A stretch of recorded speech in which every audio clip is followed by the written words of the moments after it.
Welcome to the Deep Dive podcast, where in this season we dive into Stephen Bartlett's 33 Laws of Business and Life with me, Pamela Walsh, and the amazing... Oh, I'll take that, Pam. Thank you very much. Sian Horn. So welcome to this week's episode of Deep Dive. How are you, Pamela? I'm good. How are you? January. I know, it's mad. How you feel like you're getting into the swing of things? Well, saying that, you're actually off on a bit of a break very, very soon, I think. Yeah, I'm going next week. There's a group of girls. My friend is I'm in the year of 40th now. So, you go through the 30s, the engagements, the weddings. Now we're all 40.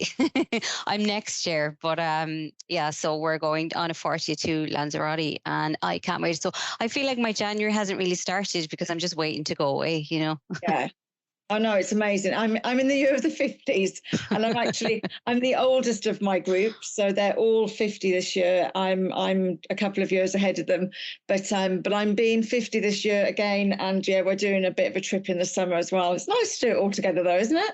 Yeah, it is. No, because we're like Lanzarote now. I think I'm in like the Europe and Killarney at some point. I have a few different things coming up, and it's like, yeah, looking forward to them all now. And then my own next year, which will be my birthday is normally a week long anyway, but my 40th, it's going to be an event. Yeah. It'll be a very long birthday. Take the year. That's what I say. But so back into the swing of things. How was your Christmas and New Year? Good, quiet, which I love. I've been playing around with threads a lot. I'm posting on threads every day. Yeah, I've kind of set that now for myself. Just posting on threads every day. Business-like of you? No, it's not. It's not all business. It's just my chaotic musings in my head as well. Some just fun stuff as well. But I just want to play with it. It's a new platform. I just want to get a good feel for it. And I actually did post a post that like I've moved from FOMO to JOMO. It's like the joy of missing out. Yes. And I totally have. I'm happy to be at home with a glass of wine in my pajamas. Yeah, I actually only learnt JOMO over the Christmas and the New Year break. My sister had taken a picture out of a magazine of all the terms that we might not know, and my husband's delighted because he lives in JOMO. The joy of missing out. He'd love just to, and we did have a real chill actually this Christmas, so it was nice. But no, fair play. And I know that you've heard whilst we've been on a break. I know you heard from one of our listeners. Yes. So this was in response to our podcast. Oh my God, I can't remember the law, but the challenge and the homework from it anyway was to go and collect no's, to challenge yourself to collecting no's. But during the podcast, Shan, you spoke a lot about just being your authentic self in business and not putting on that corporate show that we're all kind of used to. And it was your out of office response, your mad out of office response. And one of our listeners came back and it inspired her to pick her word of the year is to become her real authentic self in business and to stop, take off the masks that we all think we need to put on. I do think, it is hard to take off the masks because sometimes you don't even know you're wearing it anymore. It just becomes part of you. It's been there for so long. So that's her challenge, I think, to herself for the year is to kind of dig through that now and try and be herself in business and attract the people she wants to be in business with and not need to be a certain way for the people she has attracted.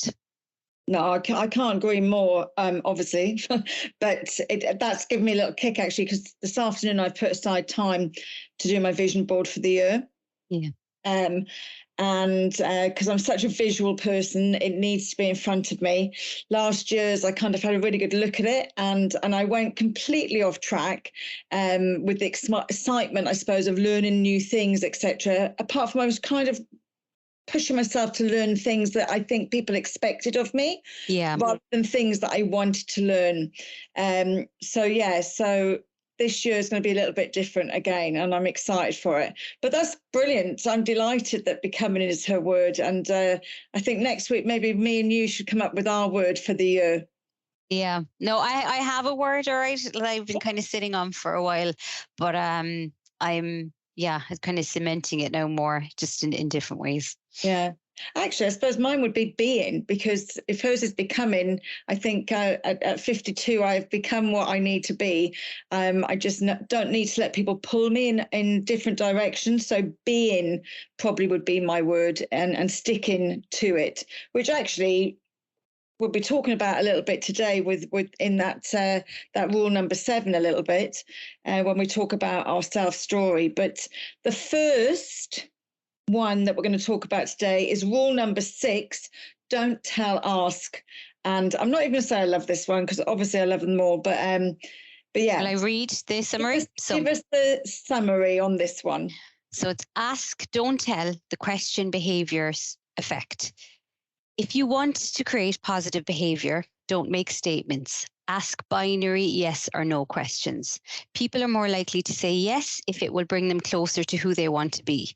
And once they answer yes, that yes is more likely to come true. Ask questions of your actions and your actions will answer. So, funny enough, years and years ago, I did this. I did a course with Paul McKenna, okay, who's the hypnotist, and he's a big motivational speaker. And it was on Paul McKenna. The Paul McKenna, and it was really funny. So it was a management course. There's about 50 or 60 of us in a room, and it was all about coaching stars and how you could, how you speak to your team, etc. Because I worked in the sports industry as a manager, in management, I should say. And he got us to stand in 2 lines, and he got us to ask each other to do something. And I never forget, because I do this all the time. And actually, I learned the, ask, don't tell from my mum, because she'd always say, Sean, can you do me a favour? Or Sean, do you think you could help me with this? Or can I ask you if you think you could achieve this? Do you know what I mean? And so my mum was really good at that. And I just never forget this one manager. She went from one end of the road to the end, telling people, she was like, I need you to go and get this. Thank you. And everybody was just going, yeah, no. And I remember her turning to me going, how are you getting people to do it? And I said, because I'm not telling them to do it for me because I'm a manager. Mm-hmm. I'm asking them to help me. Yeah. I'm asking them to join me. I'm asking them if they can do something with me. I'm not dictating what they do. And she just couldn't get it. And it was really interesting. I see that a lot, that kind of autocratic dictatorship management style. It's very prevalent in SMEs in Ireland, actually. Very, very prevalent.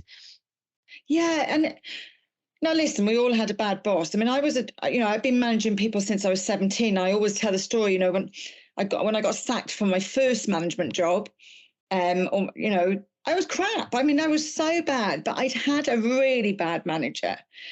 I don't think I became a really good manager, 5 or 6 years in, when I had a really good upline. Mm-hmm. And that's when I got it. Yeah. Because I was really of an age as well, where if your boss told you something to you just did it. Yeah. I mean, it's the complete reverse now. It is. It was the fear in the day, and that respect, but fear as well, Oh, complete fear. I remember the first time I ever phoned in sick. I never phoned in sick again in my life. And I was like 15. It was a Saturday job. And my boss just ran me back and said, you get in now or you just leave. Like, it's that simple. And you just went in. And I never ran in sick again, I don't think, because the fear of God was put into me. But that asking, like, isn't it weird how it's a rule? I mean, it should come with more ease. Yeah, it should. No, I will say I learned it, but it does. I think it depends on who you've been managed by. Like, I've had a couple now. I've had really horrendous managers, but I have had a couple of really good managers. And one, he'd still be a mentor. He's still like, I still bring him wine at Christmas. He refers a lot of work to me. Like, I have so much time for him. He managed me for 5 years, and I trained a lot under him as well. But like, he'd call you into the office and you'd have a chat with him, and then you leave the office and you're going to do something else, and 10 minutes later you're like, did I just get a bollocking? because that's the way he was. It was so like you wouldn't even realize it, but it would just be your idea to do something new or stop doing something you were doing. Yeah. He would just convince you around, and it's having that good management style. Now I've studied management as well as part of like, you know, my training in college and everything, but when I really learned it was when I had Shay, like my little girl, because she's so defiant. Like toddlers are so defiant, and what I've learned with her, and I've used it in board meetings since, is it's that like gentle parenting style kind of thing. Like you need to give people agency. They work so much better when they feel like they have agency, a bit of control over the situation, and that it's not a my ruler out the door. You'll get so much more from people when you bring them along, get them involved. Especially in project management, everybody needs to feel like they're a seat at the table, a voice, an opinion that wants to be heard. If you're just spitting out rules, like they'll listen and you might get a bit of work done, but like you'll have high turnover, number one. You won't have buy-in from people. You know, you do really need people to feel like they're part of it, involved, and that it's a we instead of an I. Yeah, and that's what I mean. God, I always get my staff to make the rules, because if people don't make the rules, then they don't police the rules. And I always, when something goes wrong, I was like, hang on a minute, I didn't make this rule. This is your decision. This is what you decided on. And I think that's really important, especially for small businesses when they start to build a team. You're not always right. You know, I'm always saying clean sheet of paper. What would you do? Clean sheet of paper. And sometimes, listen, financially for the business, it's not the right thing. And you have to say, look, the only reason we've had to make this decision is because without it, the business wouldn't survive. Financially, we need to put this process in, but you need to explain it. Yes, yeah, because I think once they understand, they'll okay, this is why we have to do this. It's not just because she's sitting there making up rules. And I think sometimes, like, cause I've built teams from scratch, so like you do initially have to start with, okay, these are the rules. These are the rules I've made up because of the information I have right now. But the whole way along, I'm constantly saying, if you think of a better way of doing this, let me know. You know, it's always, I want that feedback continuously, because I want everybody to feel like they're involved. And oftentimes when you're the manager, you're not the one on the ground every day seeing everything. So they have way more knowledge than you do a lot of the time. You know, the people at the forefront working as well. You need that feedback all the time. There is a massive difference between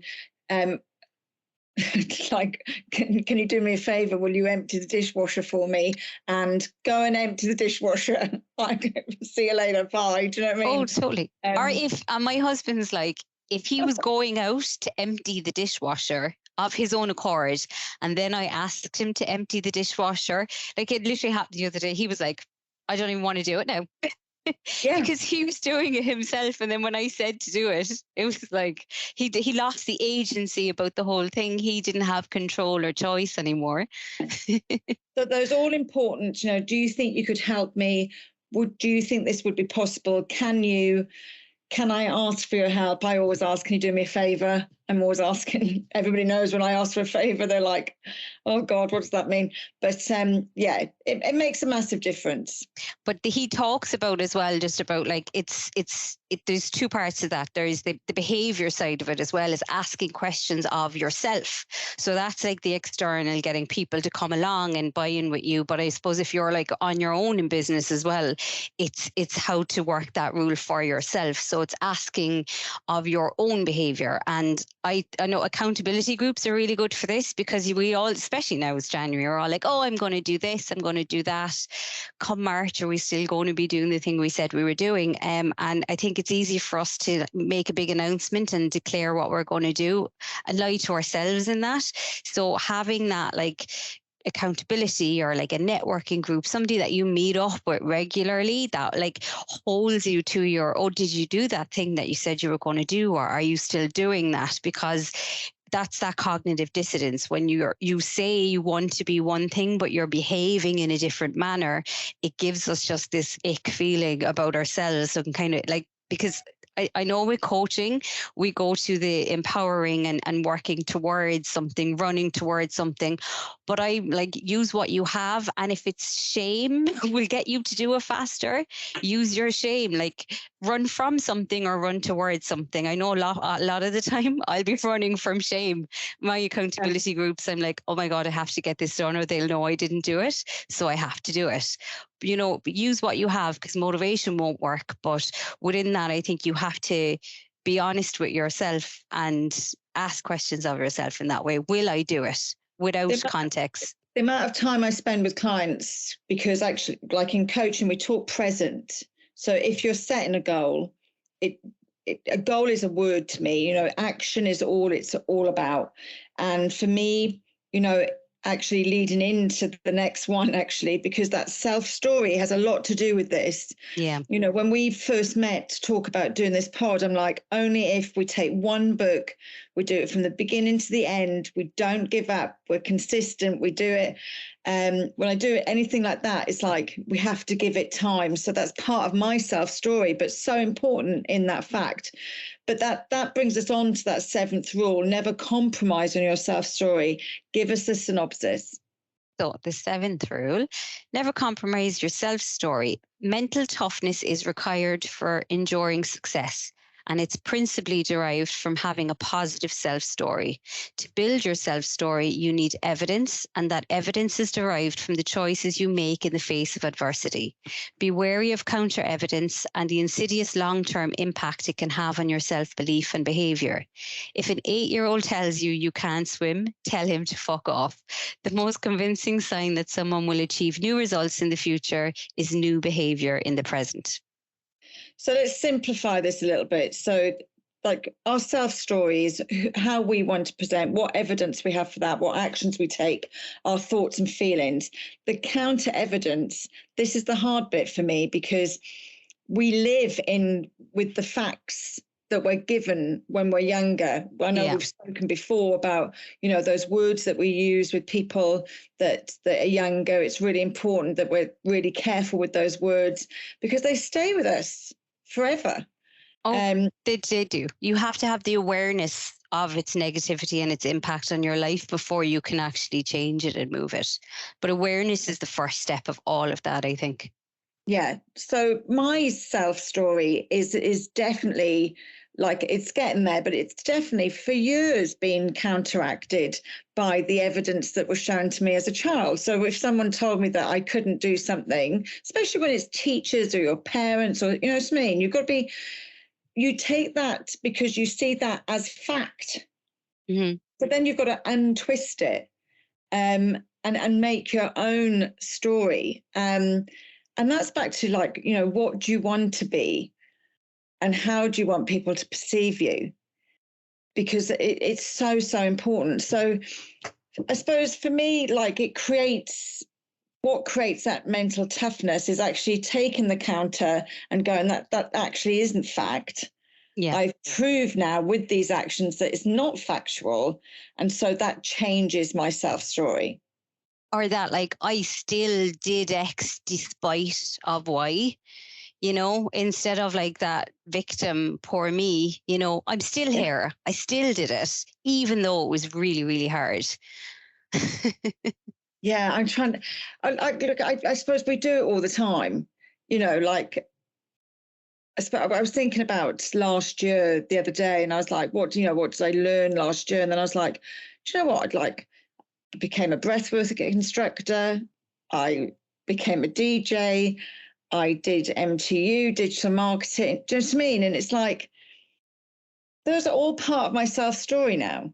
They're all part of what I've achieved in the last year. So is it difficult? You know, because a lot of people say to me, oh, but when you're in your 50s, it's harder to learn. It's, you know, but no, when you find subjects that you really love and are truly interested in, I think when you're older, it's much easier to learn them. But it's just, you should always be changing your self story. I mean, I grew up in a very disadvantaged area in a council house. We'd no money, you know, with that, but nobody did. It was the 80s. But like, the school I went to, there was 4 of us in the class went to college. I'm the only person in my entire family that went to college. I remember people in my class asking me, why are you going to college? You're crazy. Where I'm from in Cork, like people would still ask me to this day when they find out I'm from that area, oh my God, you don't sound like you're from there. What I've had said to me before is, oh, haven't you done well for yourself? Oh, You know, like when they Irish. find out I'm an accountant and I'm a consultant, it's like, oh, how did you do that? You know, like I've done everything myself. I like dragged myself through college. I got no help, through grants, working my ass off. And like, I still literally a couple of weeks ago was like, God, you don't sound like you're from, well, I'm from Knocknaheeny. I don't want to not mention it, but I don't want to tar the place either with a bad brush. But like, and I'll always, just like you're from Knocknaheeny. I have a north side accent, and I can tell who's an Ori in the room as well because I know. But I'm always like, oh, I'm from Knocknaheeny. I have no problem with being from Knocknaheeny whatsoever. But I remember growing up, people wouldn't put Knocknaheeny on their CV because it would be looked at in a bad way. And like, I remember girls saying, oh, I have my aunt's address on my CV because I might not get the job if I'm from Knocknaheeny. Whereas I was always like, well, if they don't hire me because I'm from Knocknaheeny, then I don't want that job, you know? And that was, but my self story was, oh, if you're from here, if you don't have money, if you're not privileged, you can't be a certain way. But I think it's the stereotypical thing. People would look at me now and think, well, she's an accountant, she's a consultant. Oh, doesn't she live a privileged life? You know, and I didn't come from that. I had to build all that myself. And that was me not believing what the story around me was and thinking I could do just different things if I wanted to. You know, no, and I am very privileged, and I was like, you know, still. Well, yeah, you were born. I was born into privilege, so, still. So you're gonna be privileged, whatever, aren't you? So yeah, first world country, we are privileged, and we have to acknowledge that we really are privileged. But you can't, like, you can change your story. You can always change your story. Like I could write a book, the stuff I've been through. But one thing I've done recently that really helped me was to write down, it's like, I call it my imposter syndrome list. It came from a book somewhere. I don't know if I've mentioned on this before, but it's to write out all the things you've overcome, all the things you've achieved, and like this training, the college, all your qualifications, but everything you've overcome as well, the diversities you've gotten past, everything that you've gotten through despite of whatever obstacles, and have that as your imposter syndrome list. So when you're feeling like, oh, you know, your self story is swaying, or I can't do this, or a victim, like poor me, look at that list and go, look what I've done. I've gotten through all some of it. Like you may have had to like climb out of it, digging and screaming, but you still got through it, you know, and that's what's really important for me. That's a good list, to be honest. Where was, God, I'm 10 years older than you, so it might be too long, this list. But no, I think always to write down achievements, things that you've managed to do, is always a good idea. That's why I was just like, you know, what have you done last year now, Sian? What have you learned last year? How have you improved yourself? And then I was like, oh, they were all great fun, you know, because I'm obviously like, I'm doing my vision board this afternoon. I need to know where I want to channel my energies this year. And for me, it is, I want to pod more. I'm doing that. I set that up in 2003 to make sure that was ready for 2004. I want to MC more. Do you know what I mean? So these are the things now I'm really going to concentrate on this year, and try not to be pulled in other directions, which is very difficult for me. I get very excited when people ask me to do stuff. I know, and I'm the same. And I think for me this year, like my word, going back to the word, is build, because I want to build. There's a couple of things that I want to build this year. I want to build strength in my own self. I want to be really strong by the end of next year because I'm not strong, and I want to improve my own health and build in that way. But I see this, one of the biggest issues I see in a lot of businesses is they have too many offers. They sell too many products or have too many services that they provide because you're not good at everything. And 80% of your products probably aren't selling as well as 20%, you know, that Pareto's rule. Like 20% of your products are probably bringing in most of your income. So it's getting that really finite, like, you know, this is what's working. This is what I'm going to lean into. So I want to build out 1 or 2 offers. It's 1 or 2 projects this year and that I enjoy, different types of projects I enjoy to work on, and then sell those projects. Because I want more, I need more joy in my year. Last year I said yes to too many things to experience, same as you, but different types of work. And now I'm like, don't want to do that again this year. I've gotten rid of a lot of work towards the end of the year. So I want to do, have you seen Ikigi? The Ikigai is like a Japanese, it's basically looking at your values, your vision, all that kind of stuff. But it's like, what do I love? Like, what are my skills? What am I good at? What do I love? And what brings me joy? What does the world need? And what can I get paid for? And then whatever out of those 4 lists, you know, you kind of do a circle that each circle then like mixes into the other, and whatever's in the middle of that circle that has a common denominator on the 4 lists, that there should be the thing that you were going for. That's the gold that you should potentially enjoy, the world needs, the world will pay for, and that you are good at. And that's what I'm going to do for the next couple of weeks. I'm really trying to get into the projects and the type of work that I really want to be working on, that I can actually make a living from, just to find myself down a bit more, so I'm not working on things that people just want. But if you didn't have the year of yes, you wouldn't have known what you don't want to do. No. And it's so interesting though, isn't it? When you offer so much and then you start to pick. I mean, my offering as a business mentor has changed every year since I began, because, you know, it was always a side hustle for me. Then 220 became a real prominent part of my life. Same as 21. However, then I worked out what kind of mentor I really wanted to be if I was going to do it full time. Now that isn't what I do full time. Do you know what I mean? So always changing. I mean, there is kind of a wheel of life, but it's sort of a business one, which is very similar, that most coaches would use with people, which sounds very similar to that Ikigai. Ikigai is Japanese, yeah. Don't ask me to spell it. Oh, well, I've just decided, you know me, I've decided it's spelled in a certain way, and that's the end. But yeah, no, that self-story and taking your thoughts and your feelings, really important. But it's the actions that you put out there that create the evidence that actually puts it all into place. Yeah.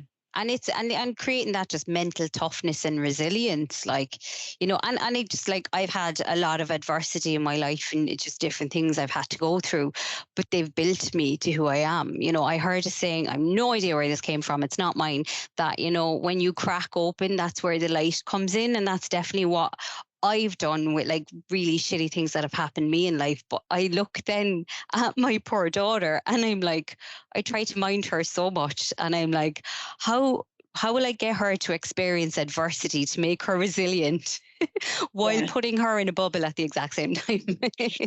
It will come, and you will do it because you're going to be a good mum, and you're going to set her up to succeed and not to fail. So it will come. It will come naturally. And it sounds to me like she's quite an independent young lady anyway. Oh already. My God, she is. But it does. That stuff builds character in you, doesn't it? That, like, those hard times, they build such character. Oh, honestly, 100%. There's some amazing people out there that have done amazing things through adversity and everything else. And those are the people that I love, you know, I love to chat to all the time, because those are the people that you learn from. Yeah. But I suppose with those 2 in mind, so don't tell, ask, and never compromise your self-story. Would there be a task that we'd like people to do this week? Well, I think actually, if we're picking a word and we've picked a word, it'd be lovely if everybody picked a word for their year, wouldn't it? Yeah. Yeah. And our lovely listener had picked a word. So we have 3 words. So there was becoming, mine is build, and yours is be. There seems to be a B theme. Yes, you don't have to stick to B, but I think that's that would be nice for people to do. Have a think about the word that you would like to headline your 2024. Yeah. Amazing. Okay, babes, I'll see you next week. Bye. The music used for the opening and closing of this podcast is titled Pleasant Porridge by Kevin MacLeod. IncompeteTech.com. Licensed under Creative Commons by Attribution 4.0. www.creativecommons.org/licenses/by/4.0.